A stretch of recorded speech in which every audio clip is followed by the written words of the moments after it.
Good morning, everyone. I got a little Queen playing in the background. I want to break free because, unfortunately, this is Two Queers in a Truck, the live version, the post-election version.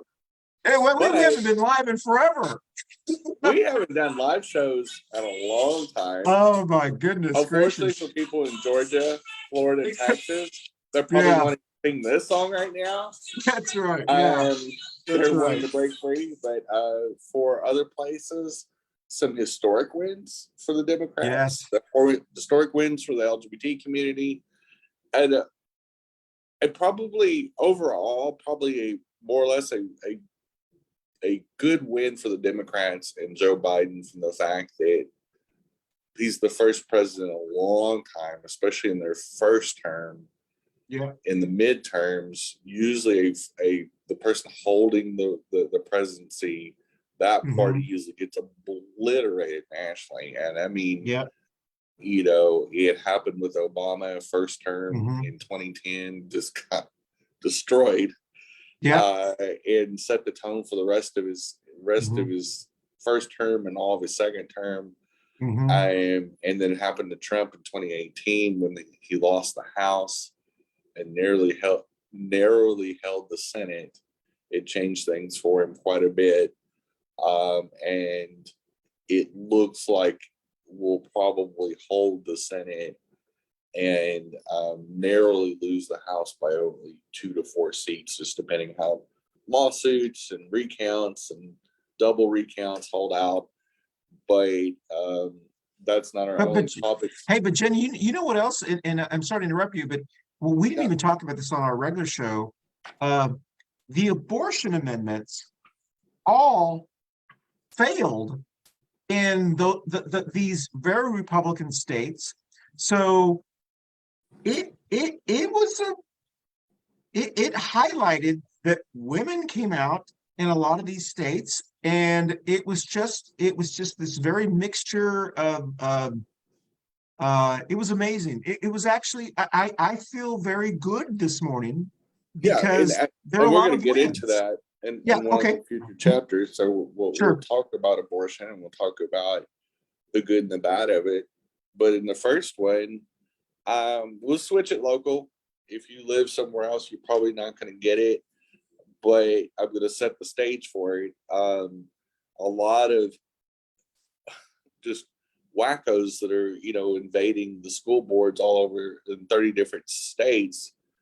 It's been the trend that a lot of these have been taken over the local school boards.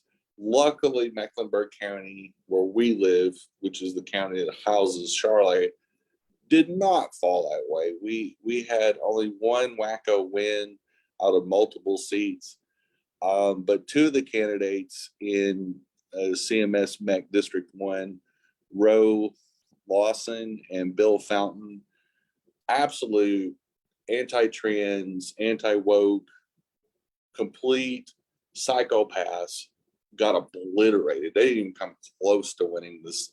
They both ran in District 1. A Democrat won District 1. Very, very important. And then also Sean Strain, another wacko, Moms for Liberty candidate. Exactly. That also likes to steal political signs of their opponent. And got caught. Is that crazy? And is facing criminal charges. It is a misdemeanor in North Carolina. So a trans poster, actually, that's a national poster. She named Erin Reed, posted about the District 1 race and said it's a big victory for the trans community in Charlotte, which has gone through a lot of pain. Not just because of the bathroom bill, but is one of the most dangerous cities in America to live in and be trans, which is exciting for me. But anyway, the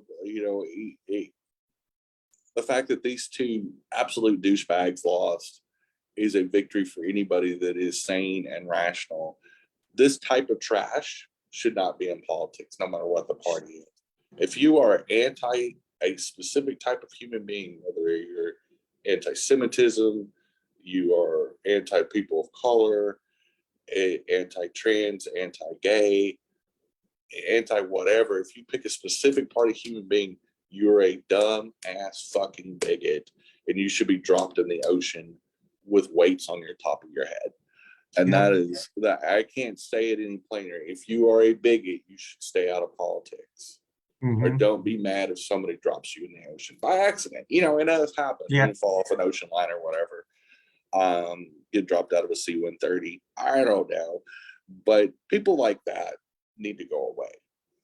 And you definitely shouldn't run for a public service office. Like, just take your bigotry back to your Klan meetings and Nazi rallies and go have some arts and crafts or something.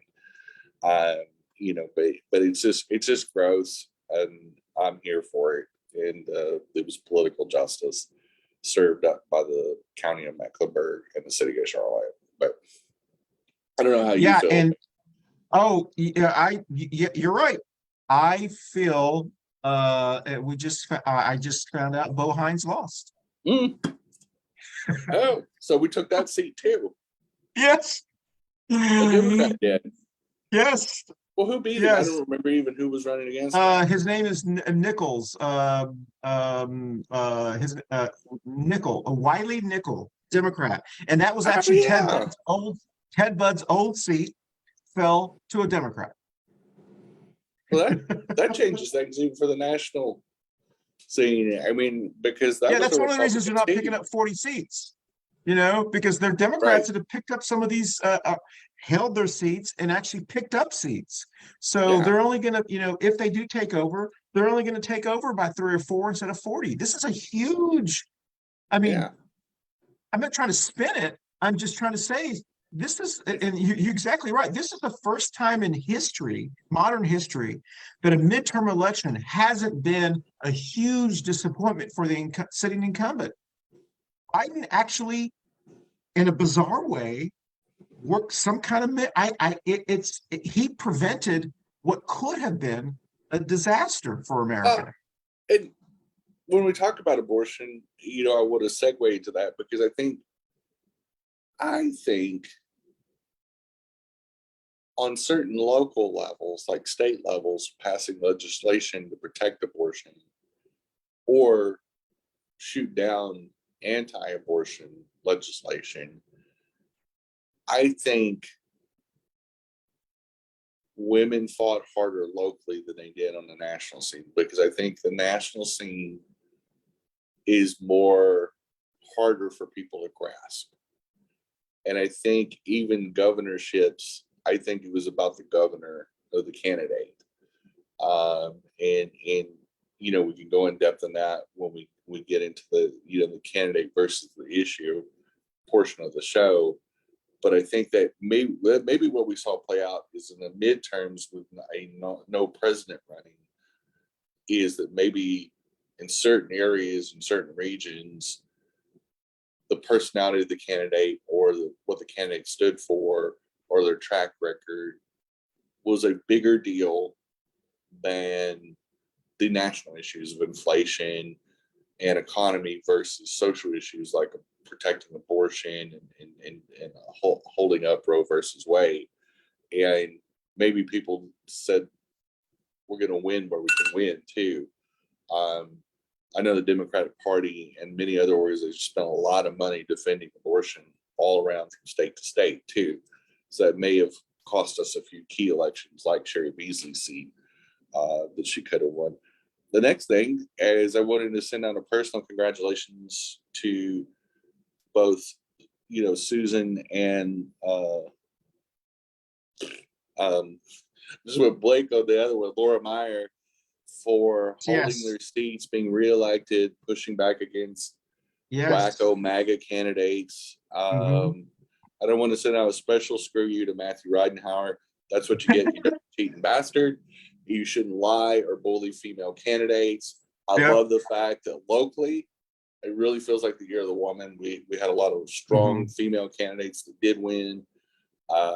You know, and we saw Alma Adams hold her seat for, you know, what, the 13th time, 14th time. And is, you know, definitely the senior member of our North Carolina delegation to Washington, D.C. And just what a fabulous lady she is. You know, she's Yes. pro LGBT rights. She's pro on everything that is important to anybody that's a decent human being, which leaves out MAGA Republicans. Yeah. But again, you know, Ridenhour, you know, you don't need to bully people. You're a white male. Yeah. You can just be a white male and run like a decent human being, and you don't have to sick people after, you know, a candidate. You don't have to try to bully them. You know what? She held up her head held high. She ran on her record. And guess what? They didn't want to buy into that brand of MAGA craziness that he was trying to sell. And I love it locally that most of the MAGA candidates lost. Exactly. And we shut down a lot of that bullshit here in North Carolina. Unfortunately, on the Senate level, we did not. Yeah. But on the state level, we held the line when we needed to.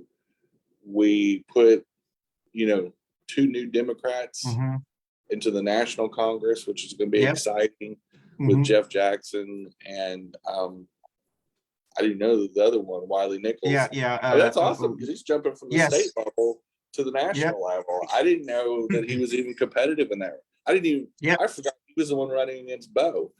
Because all I can picture is Bo's face with his Nazi-looking, asswipe-looking haircut. I don't know why. Why do Nazis have that certain parted to the side, slicked look? The Hitler wore. Is that just uniform? Is that just part of the uniform? It's the hey, I'm pretty kind of look. It's hey, I'm kind of pretty, but I also hate people, certain people. Like it looks different when I'm wearing the white sheet over my head, you know, the rallies.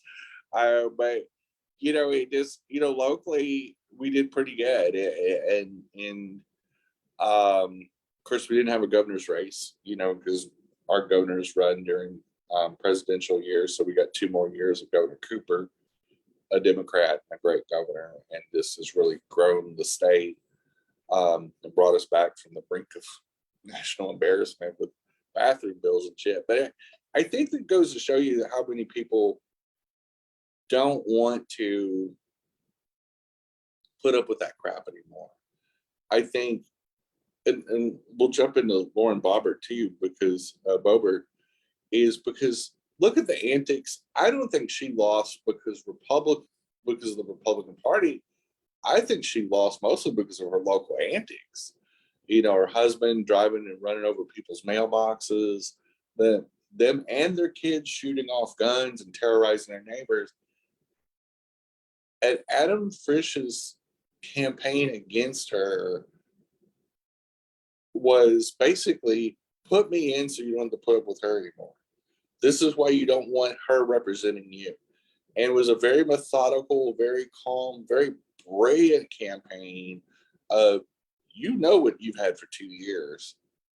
Do you want that going back? Do you want to empower some idiot like this? And they resoundingly said, hell no. We don't want this kind of maganism. You representing our part of Colorado. And Colorado does have a lot of Republicans, but I think they tend to vote. They're very pragmatic. Yes. You know, they were one of the first states to legalize weed. They voted in a governor, even though he was openly gay. He was he was the first openly gay governor in the history of the United States, and they keep reelecting him because he's done such a good job. And I think the people there go, if you do a good job, we'll keep you in office. But if you're a raving lunatic, we don't really want that. We just want our weed. We just want to hang out, breathe some Rocky Mountain air, but we don't want any of this foolishness. I think it's like more of a common sense state. Yeah. You know, the people there tend to be a little bit more above average in intelligence. And I think it just didn't have that Southern evangelical wackiness that the Southern states like Florida and Texas and Georgia. Yeah. They're just a different breed than a Colorado Republican. Yeah.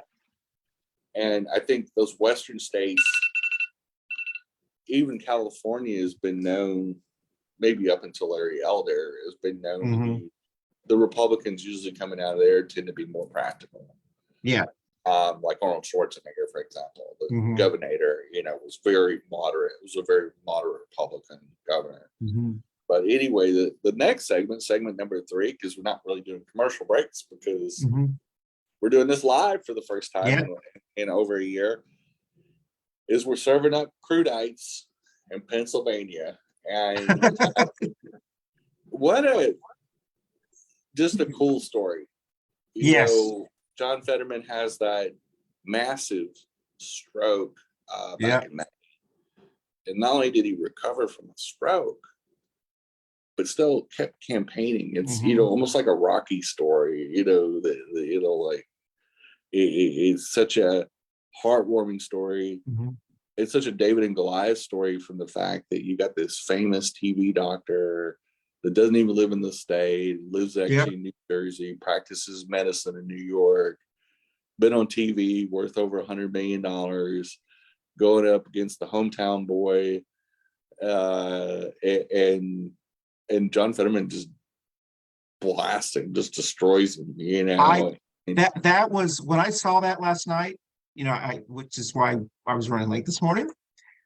When they announced that, I was like, they had just gone on CNN to the Minute Oz campaign, and there was no one in there, and they were talking about what it looked like, and then they went to the Fetterman one, and it was still full. They were holding their signs. He had just finished speaking, and then they went, dun, dun, dun. CNN has a projection, and they announced this, and the people in the audience were like, oh my gosh. And I was like, oh my gosh, because it was just, you're right. It was just so wonderful to see the people who, Oz being the dick that he was, making fun of him and his campaign, and so forth. And to see him win was just, it was like, okay. And then I saw that Barbara was losing, and I was like, if these two end up happening, it almost makes the whole night. I think it goes back to, and Pennsylvania is one of those common sense states. It's in a lot of ways a lot like Colorado. It's a very pragmatic, very working person state, very Pittsburgh and Philadelphia is always loved underdog stories. You got the just so much history with that kind of attitude in that state. And I think they said, the right thing to do is to elect John Fetterman, because one, Dr. Oz isn't even a friggin' resident of the state. Like, he doesn't even live here. Why do we want a really rich doctor to come in and steal a seat from us? Like, it's like giving a seat almost to New Jersey or New York, and they definitely are not going to be having that. Two, just the crazy unhinged things that Dr. Oz said, like abortion needs between you, your doctor, and a local official. It just, you go, yeah, so I need my county commissioner in the examining room with me. Is that what you're saying? What yeah, that's gonna really excite female voters for you. I mean, they just, some of the incest stuff they talked about, and saying more or less that he would get with his daughters, but they didn't like his scent. I mean, really wacky stuff that came up in the campaign, and just him being a Turkish citizen too. The last election he voted in was in Turkey, and I think the people just go, whatever Dr. Oz is or isn't, we don't really know, but we just don't want a part of it. Exactly. And we love Fetterman. Yeah. We love Fetterman's humor. We love the way he campaigned and he got on Instagram, just had a humor with it, and even the crudites, he just didn't let anything, he never went on defense. He played his own game, and it was a mix of humor and cutting humor back on Oz. And honestly, Dr. Oz was so wacky, you didn't really have to make anything up. You just had to say, Do you want that as your representative? Do you want, when we go to vote on important issues, do you want somebody that believes that he just admitted to, or do you want me? Because you got to figure, me, I've been your lieutenant governor. I'm just a common sense good old boy. Do you want somebody like me in office? And he just showing up to a lot of events in like sweatpants and just so chill, and just, I think they saw a little bit of themselves in him. And that's what everybody wants, is somebody that's real. And Dr. Oz came off as phony and as plastic banana, almost like he's on a scripted TV show. Like somebody's like almost like telling him what to say, which would be even more problematic, because some of the stuff he said was like, yikes. Like, of course, I'm like hearing a combination of banjos and firing quads in the background. Like, he does unhinged, just absolutely unhinged. And I think Pennsylvania didn't win any part of it, and it just I'm glad for Fetterman. And it again, I agree with you. I think it, despite some of the losses we had and some of the disappointing losses, even locally, Fetterman made me smile. Fetterman's victory makes me believe that there's still enough Americans that believe in good. And, exactly. And it was a very karmatic win. Karma does exist. Moving on to Boebert and Adam Frisch and the Twitterscape of the before and after. So early in the night, Boebert, of course, had it. They were rocking it out like it was some kind of country concert, and they were, two-stepping and celebrating like she'd already won. And then after the results died, they're all like holding their head down. And so they got these two pictures of this, and Adam Frisch's campaign manager is actually circulating on Twitter, and they just went viral because the side-by-side comparison is so stark and so hilarious. Because Boebert's one of those people you just love to hate. We talk about this all the time. You can be almost anything and run for office, but just don't be a dick. Just don't be a dick. And Boebert is just, she's like the turd in the punch bowl. You just don't want it there. There's nothing funny about something cramping in a punch bowl at a party.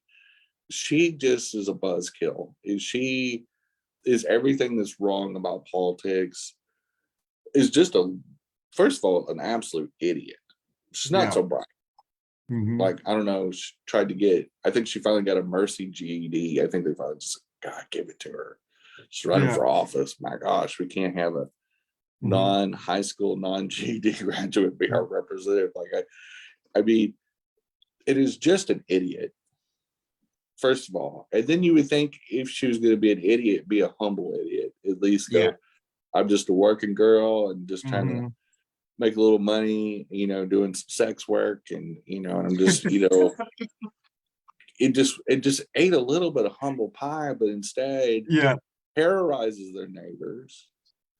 Their kids are posing around and walk around the neighborhood with automatic rifles. Her husband gets drunk and run over neighbors' mailboxes. They live in a pretty decent neighborhood, and you would think, you just never heard of such. And then just the crazy stuff when monkeypox broke out, she said, we need to round up all the gays and put them in a camp, and I just like, oh gosh, like, oh, another Nazi, another wacko. That I'm so glad he won. He ran a great campaign. His campaign manager was absolutely brilliant. It just appealed to people's better angels. It's like, I won't be that. I won't represent you. Like, it wasn't real hard to probably run against her in certain ways, because Colorado is just one of those common sense states, but just, of course, also we'll have weeks of Boebert disappointment memes too, so that's going to be pretty funny. People's creativity. they're going to be brutal. They're going to be brutal to Dr. Oz. I'm here for that too. So I mean, I think some of these are going to be as good as the Trump boats sinking in Lake Travis and the Jerry Falwell Jr. pool boy memes are good. Like I think it's going to be close to that status because we've put up with 2 years of Bobert's clown show. Gosh. And good to see her go. Yes, exactly. Good to see Madison Cawthorn lose his primary. Now we know Bo Hines lost here in North Carolina. Yeah, no Bo Hines. We don't need another Nazi from that district. And hometown boy Wiley Nichols beat him. Yeah. And it looks like Americans are saying we want rational common sense people in certain areas. I think North Carolina is I think once we got over the transgender scare in 2016 and all the irrational bathroom bill and just we rewarded the Democratic Party with a win and then a re-election of Governor Cooper. So hey, say Jen, I was just looking at this. In North Carolina, we have 14 seats now. 7 of the congressional seats have gone to Democrats. 7 have gone to Republicans. It is a 50-50 split, but more importantly, Dan Bishop is now the new MT. He is so out there compared to the rest of the state.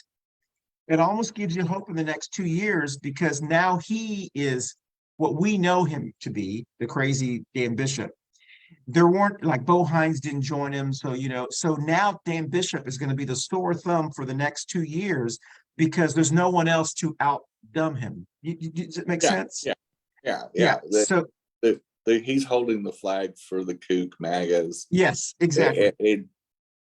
And that's not shocking at all because, Dan Bishop is the author of the bathroom bill. They got himself fired from the state legislature and got the former governor got fired as well. And, being the lone standout wacko for North Carolina and the Republican Party, besides our lieutenant governor, which is super problematic and homophobic and hypocrite, but I think again, there's a trend of you can be in office, you can believe certain things, but just don't be a dick. Don't pick on LGBT people. Don't run over your neighbors' mailboxes. Just I think the American voter may be maturing. I mean, we may be seeing a better version of the American voter than before. Sure. Maybe it took doing 4 years of crazy MAGA shit to get us to start thinking about who we vote for. Yes. And maybe that it's created that awareness. The next topic is abortion. Abortion was on the ballot, ever since the Dobbs decision. Many states either upheld and protected abortion or struck down and voted against statewide referendum to limit abortion. We saw it last night where 2 states shot down anti-abortion legislation. We saw incredible wins. And this is something I want to postulate to you. It seems like the issue-driven campaigns were more local, like on the state level, school boards, where you had one camp that says all these conspiracy theories and wokeism and all this stuff. And we had the other side, primarily registered Democrats, running for school board positions and other positions saying, no, we're just going to, we're going to do the same. It's just schools where we don't need to be partisan and we just need to run the budget in the school district the best we can and keep kids educated. And I think it's bizarre on the anti-woke side, the anti-Democrat side, how they say that they're in the school, they're teaching about too many social issues. Yep. But when they run for office, that's all they talk about is social issues. Exactly. Yeah. They don't talk about balancing budget. They don't talk other than stealing signs like Sean Strain did. But here, at least on the local level, and I know other states, the Moms for Liberty lost badly too, in several other states, because people were like, "Oh, we've been seeing what you're doing for the last 2 years. We saw what you done in Florida. We don't want a part of it." So it seems like the Yes. common sense states are rejecting this stuff, Yes. and they're being very issues based. But some of the national candidates, some of the nationally profiled candidates, seem to be getting away with the craziness, and especially in the governorship. But we did see 2 Democrats win traditionally Republican held seats for governorship. But I think over and all, the people wildly support abortion and reproductive rights. That is supported in almost every part of the country by 70%. You're seeing massive defeats for the anti-abortion crowd and the body autonomy crowd, and I think that's a hopeful thing. So do you think, hey Jen, do you think I mean we're all going to play armchair quarterback now, but do you think if Sherry Beasley here in North Carolina had run more on like women's reproductive rights and stuff like that, you think maybe that would have changed anything? They would have helped a lot. Okay. I think especially with her being, whereas John Fetterman didn't run on it, he ran on it a little bit because of Dr. Oz's comments. Sherry Beasley, being a woman and a former Supreme Court justice, I think could have made a both strong emotional and logical case that I never heard her hammer home in any of her I never commercials. did once. Yeah. And so I don't know if it's just because she tiptoed around because she was afraid it would lose her the seat. Obviously, she lost anyway. But again, I think why she lost was she played it. She ran like she was an incumbent. She ran like she was ahead, which is so bizarre because she didn't run that way in the primary. I say again, it was like she ran. I mean, I don't know how else to. She ran 2 different campaigns. Yeah, when I say she ran like a white woman, what I mean was that she didn't run with like any personality. Yeah. You know what I mean? Well, I don't know. There's a lot of white women with a lot of personality. We may not like their personality. Yeah. But I think she just ran. I think she just pulled up and ran a very safe campaign. When if she was going to run safe, she should have ran safe against Jeff. Yes. In her own party, and played it a little safer there. I got more aggressive, which was going up against a Republican, because that would have been, I think it's. I think when you run like you're an incumbent and you're not, and you are trying to make a historic thing, you need to make a big deal to being a historic.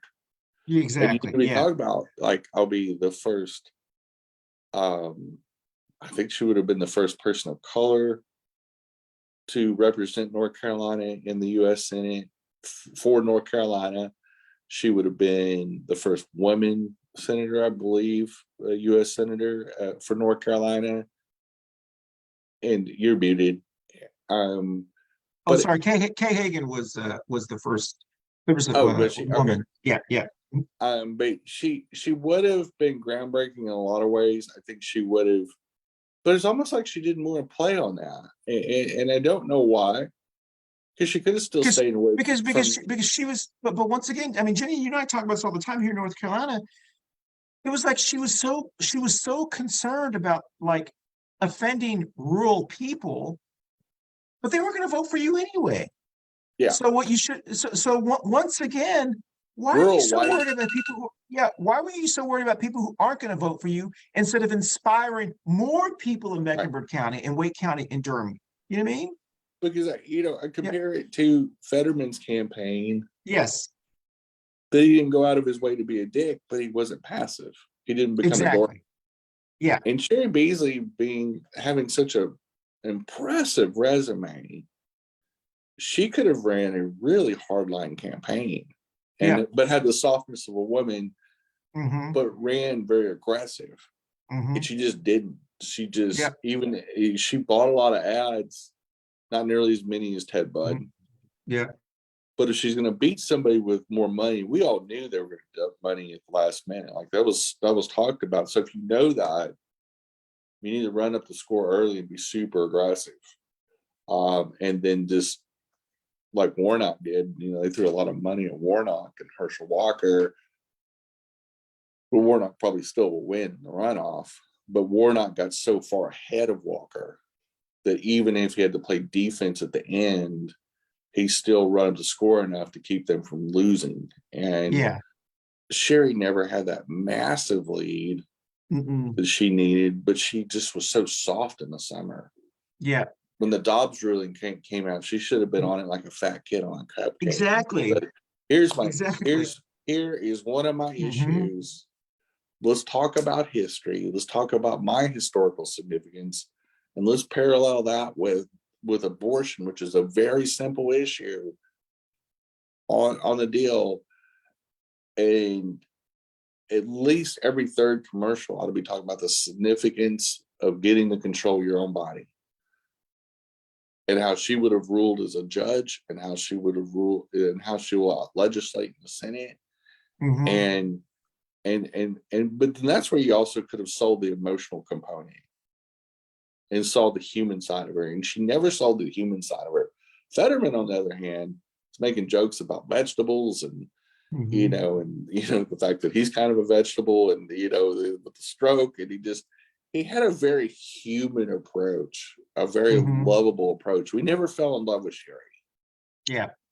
If you didn't know her personally, I think she's a great lady. I've met her in person. I had a conversation with her back in 2020 before the pandemic. On a celebration for League of Women Voters.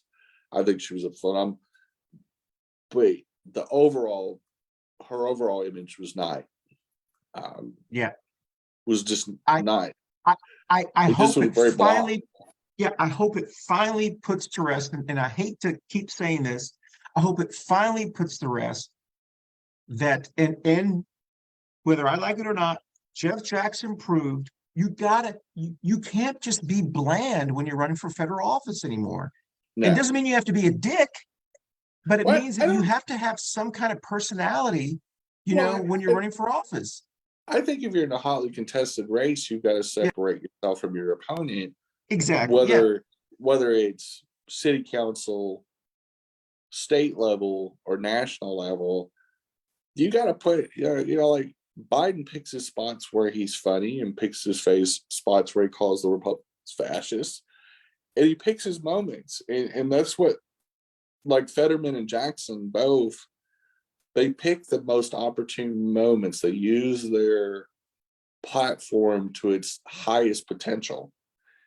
And Adam Frisch, the same way out in Colorado with Boebert, is he made sure people knew how different he was from Boebert. And just like, she's already had 2 years to screw it up. Like here's an alternative. Here's a sane alternative to this wacko. And I won't have a husband or a wife doing donuts in your front yard. And what a selling point. But honestly, I think, and we'll wrap it up here. We'll only do 5 segments. The truth is, this is word for the wise. A couple takeaways. One, Gen Z and the millennials showed up to vote, I think, yesterday.